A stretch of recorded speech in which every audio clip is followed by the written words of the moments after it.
Selama lebih dari 500 tahun, Pakuan Pajajaran berhasil menjaga ajaran Hindu tetap hidup di Tatar Sunda. Puncaknya, di bawah kuasa Prabu Siliwangi bernama asli Raden Pamanah Rasa atau Pangeran Jayadewata, Pajajaran menjadi kerajaan Hindu-Buddha terbesar di barat Pulau Jawa. Namun besarnya pengaruh Prabu Siliwangi di Tatar Sunda tidak menjadi jaminan ajaran Hindu akan tetap bertahan di sana. Ini terbukti pada leluhur Sunda gagal mewariskan keyakinan yang dianutnya kepada generasi setelahnya. Dikisahkan naskah Carita Purwaka Caruban Nagari, pada 1422 Prabu Siliwangi mempersunting putri Ki Gedeng Tapa, Nyai Sumbang Larang. Dalam Carita Purwaka Caruban Nagari menyebutkan Ki Gedeng Tapa sendiri adalah seorang penguasa tanah dan Syah Bandar Muara Jati yang tinggal di daerah kekuasaan Kerajaan Sunda Galuh. Sebelum memperistri Sumbang Larang, Prabu Siliwangi harus memenuhi beberapa syarat yang diberikan oleh guru sang calon istri, yakni Syekh Hasanuddin dari Pondok Puro, Puradalem, Karawang. Pertama, Sumbang Larang harus menjadi permaisuri saat Prabu Siliwangi menduduki tahta raja. Kedua, ia diperbolehkan tetap menganut agama Islam sebagai kepercayaannya karena Sumbang Larang merupakan penganut Islam yang taat dan murid kesayangan Syekh Hasanuddin. Pangeran Jayadewata berjanji akan memenuhi persyaratan tersebut, dan janjinya ini dibuktikannya setelah ia dinobatkan menjadi raja. Dari pernikahan Prabu Siliwangi dengan Sumbang Larang lahirlah 3 anak, yaitu Raden Walang Sungsang, Nyai Rara Santang, dan Raden Senggara Kian Santang.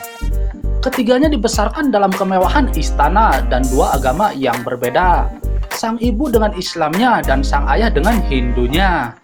Meski Islam telah diperkenalkan di kerajaannya, Prabu Siliwangi tetap menjadi penganut Hindu yang taat. Dalam naskah Carita Purwaka Caruban Nagari tidak dijelaskan dengan jelas agama apa yang ditekuni oleh ketiga anak Prabu Siliwangi selama di istana. Namun setelah kematian ibunya, Prabu Walang Sungsang yang telah ditetapkan sebagai putra mahkota memutuskan untuk meninggalkan istana. Ia pergi dalam sebuah pengembaraan mendalami agama Islam. Kepergian Walang Sungsang itu membuat seisi negeri gempar. Bagaimana tidak, putra tertua yang telah ditunjuk meneruskan Pajajaran memilih untuk keluar istana. Rara Santang yang dekat dengan kakaknya itu juga merasa sangat kehilangan. Tidak lama ia pun akhirnya memutuskan untuk pergi mencari Walang Sungsang, melepaskan seluruh kemewahan istana yang selama ini didapatkannya. Mulanya, Rara Santang pergi ke sekitar Gunung Tangkuban Perahu. Di sana ia bertemu dengan Nyai Indah Saketi. Olehnya, Rara Santang disarankan menemui Ki Ajar Saketi di Argaliwung. Naskah Carita Purwaka Caruban Nagari tidak menjelaskan di mana letaknya, tetapi para ahli menyebutkan lokasinya ada di sekitar Ciamis. Setelah bertemu, Ki Ajar Saketi menyuruh Rara Santang pergi ke Gunung Marapi, Merapi di Ciamis. Di tempat inilah berakhir pengembaraan Nyai Rara Santang dalam mencari sang kakak Walang Sungsang, dan akhirnya mereka pun bertemu. Dalam Islamisasi di Jawa dalam kurung Wali Songo, penyebar Islam di Jawa menurut penuturan Babad menceritakan bahwa di tempat pertemuan itu, Walang Sungsang telah lebih dahulu bertemu seorang pendeta Buddha bernama Ki Gedeng Danuwarsi. Keduanya pun tinggal di rumah sang pendeta untuk waktu yang cukup lama. Walang Sungsang diceritakan jatuh hati kepada putri Ki Gedeng Danuwarsi bernama Nyai Endang Gelis. Setelah menikah, Rara Santang bersama Walang Sungsang serta kakak iparnya melanjutkan perjalanan menuju Amparan Jati, Cirebon. Tiba di Amparan Jati, mereka disambut langsung oleh penguasa di sana, yakni Ki Gedeng Tapa, yang tidak lain adalah kakek Rara Santang dan Walang Sungsang sendiri. Amparan Jati saat itu telah menjadi wilayah penyebaran Islam pertama di Tatar Sunda. Di sana, adik kakak itu diperkenalkan kepada Syekh Datuk Kahfi, penyebar Islam pertama di Sunda. Keduanya pun diangkat menjadi murid sang ulama dan mempelajari lebih dalam tentang agama Islam. Syekh Datuk Kahfi lalu memberi Walang Sungsang gelar Ki Somadullah dan Nyai Rara Santang gelar Saripah Mudaim. Dirasa mampu, Ki Somadullah oleh gurunya diberi tugas membangun perkampungan di kebun pesisir sambil menyebarkan agama Islam. Babad Cirebon yang dipersunting oleh ahli bahasa dan penyusunan Kamus Berkebangsaan Belanda, J.L.A. Brandes, menjelaskan bahwa daerah kebun pesisir yang menjadi pusat penyebaran agama Islam oleh Ki Somadullah berada di sebelah timur Pasambangan di sebuah wilayah yang dikenal sebagai Tegal Alang-Alang. Sekarang daerah itu disebut sebagai Lemah Wungkuk, masuk di dalam administrasi Cirebon.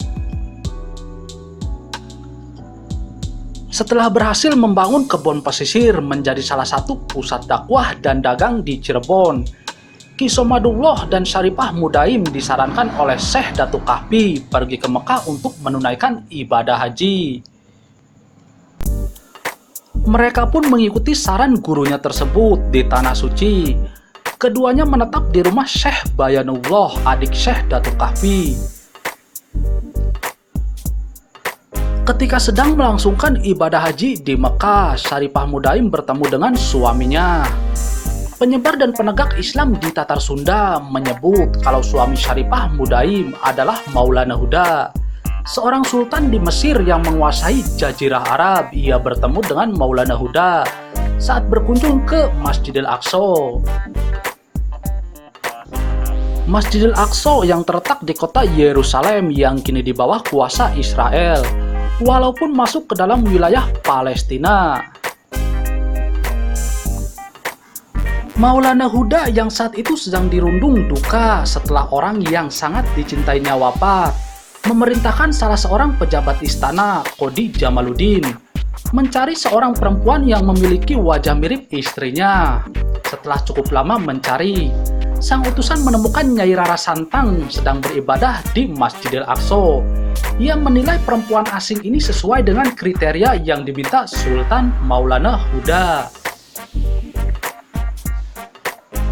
Bersama kakaknya Ki Somadullah, dibawalah Saripah Mudaim menghadap Maulana Huda. Sultan langsung jatuh hati dan segera meminang sang gadis.